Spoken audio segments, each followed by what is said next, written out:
This segment is being sponsored by Capital Sportsman.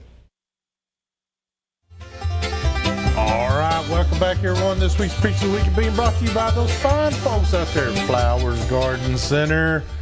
Yeah, I know I'd like to keep it deer processing year-round, but it's not going to be that way. But check them out, 4550 Eaton's Creek Road. They are still working right now to make sure that everybody's going to get a green thumb this year. And you're going to need it tomorrow because tomorrow's St. Patty's Day. So be sure and check them out, 4550 Eaton's Creek Road. Our first picture here, this is, oh, by the way, this was sent to me by Facebook. This is Kim Tywater's grandson, JC, with his very first bass. He is hooked on bass fishing now. Kim, what a great grandson, and thank you so much for taking him out and becoming a bass fisher person. We're glad to have him among the ranks of the bass fishermen. Our next picture here, this is Sawyer Banks with a real nice smallmouth. I like those brown fish. I like seeing those brown fish, but this is Sawyer Banks with a nice smallmouth bass. Hey, we're going to cut it short on the pictures this week because we're going to want you to talk to us by phones. So you can send your pictures to us here at Southern Woods Waters, 474 James Robertson Parkway, Nashville, Tennessee, 37219. Simply email them to me at hugh@southernwoodswaters.com or Facebook me at Southern Woods and Waters or Instagram. We'll get them on here really fast. We want to go ahead and give you an opportunity. If you've got a question about baiting or you got a question about the issue, we're going to hit a few of these topics. Brandon and I are going to hit them pretty fast. We want to get the word out there, but you can call us here, 737-7767. We'll be glad to take some of your phone calls. First off, Brandon, it is that time of year when TWRA sends out flyers and things like that, wanting feedback about your upcoming hunting season. What would you like to see changed and things like that? You and I have discussed some of these things, and we got some pretty good ideas on how to change things around. We'll touch on those in later shows, but right now, baiting in Tennessee is so controversial.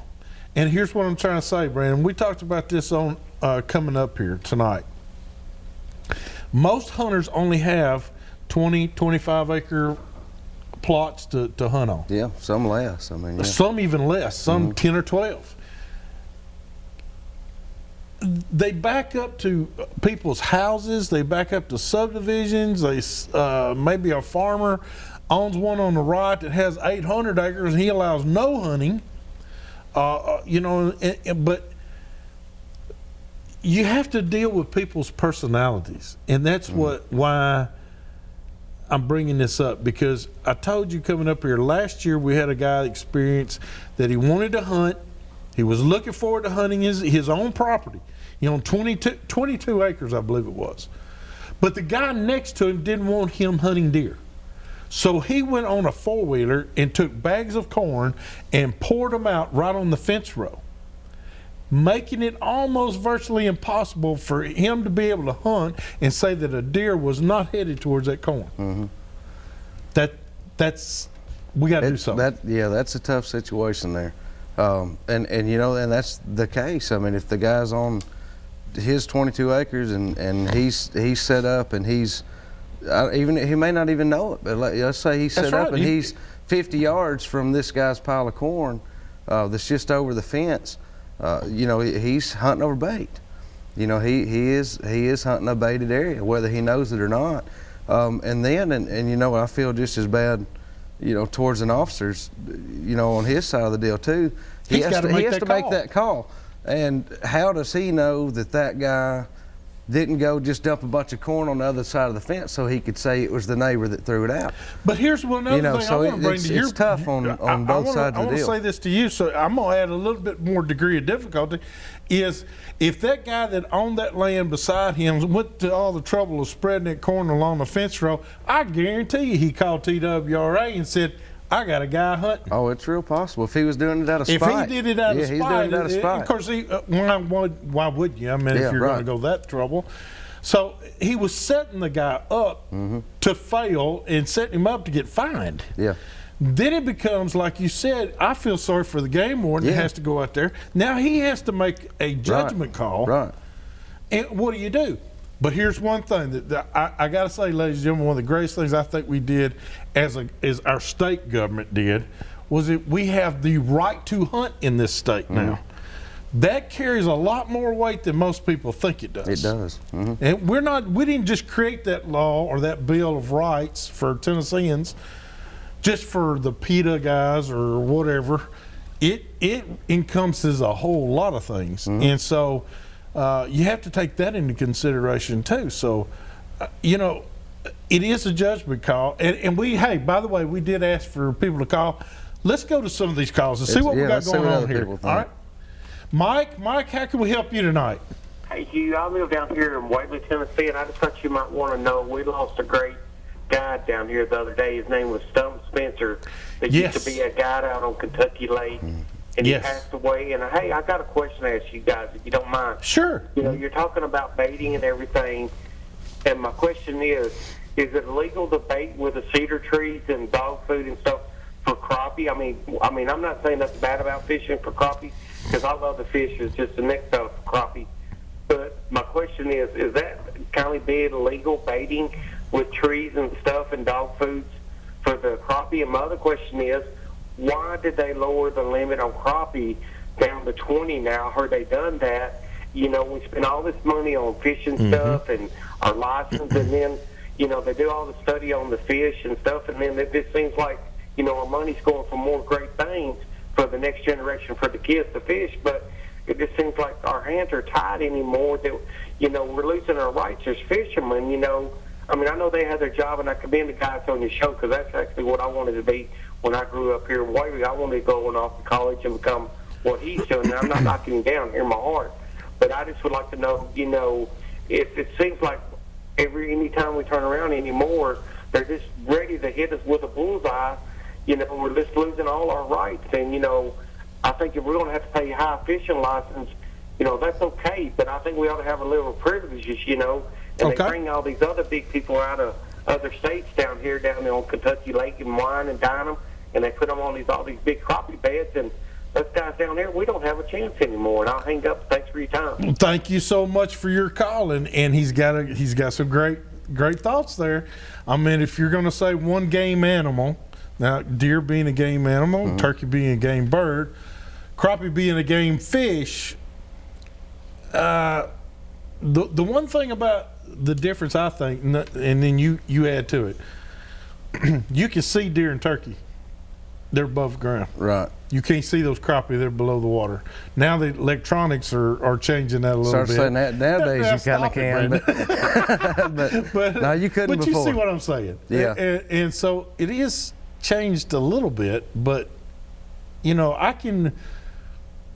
but I'm not so dead set opposed to baiting for deer and turkey right now. I'm just when you compare it to what legally we can do, it's not much difference.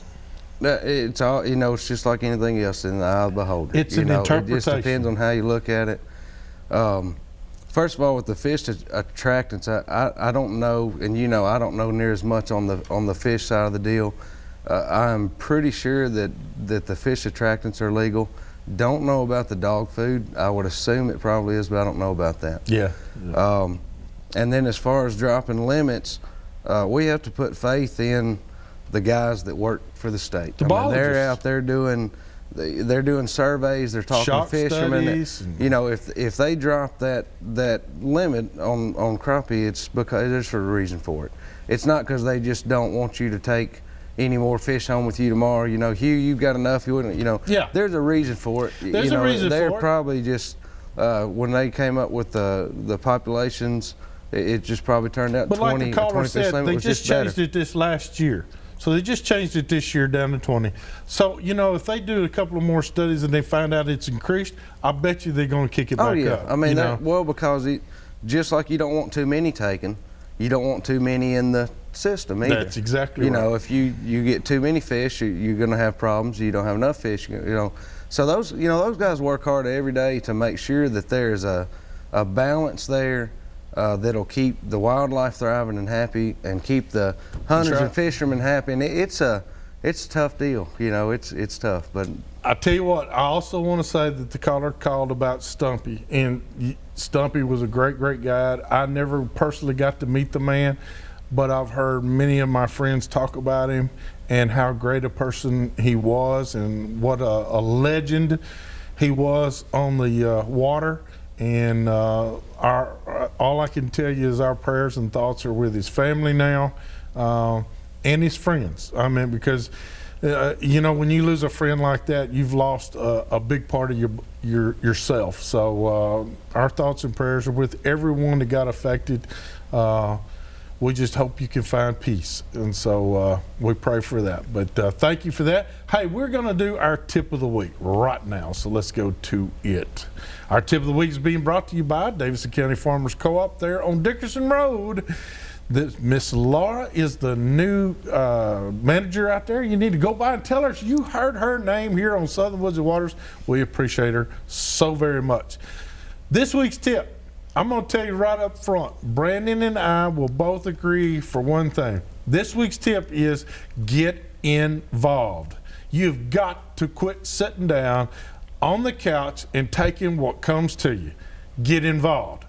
It's like, you know, the old saying, you can't say anything about the president if you didn't vote. I believe in that. You can't say anything about your hunting rights or your fishing rights if you don't get involved. And they send out these little flyers and things like that for you to fill out. They want your input. Do not be scared. Do not be intimidated. Say what you feel. Write it down. Just don't use profanity or anything, and don't cuss somebody out. Do it in a professional manner, and I promise you, Bobby Wilson and that fine crew at TWRA will take a look at it, and they will survey it, and they will find out. And they're going to go with what's best for everyone, okay? So put your 2 cents in. We need it. Hey, we got to take a quick break. When we come back, we're going to keep our phone lines open up for you, but we'll be right back with more Southern Woods and Waters.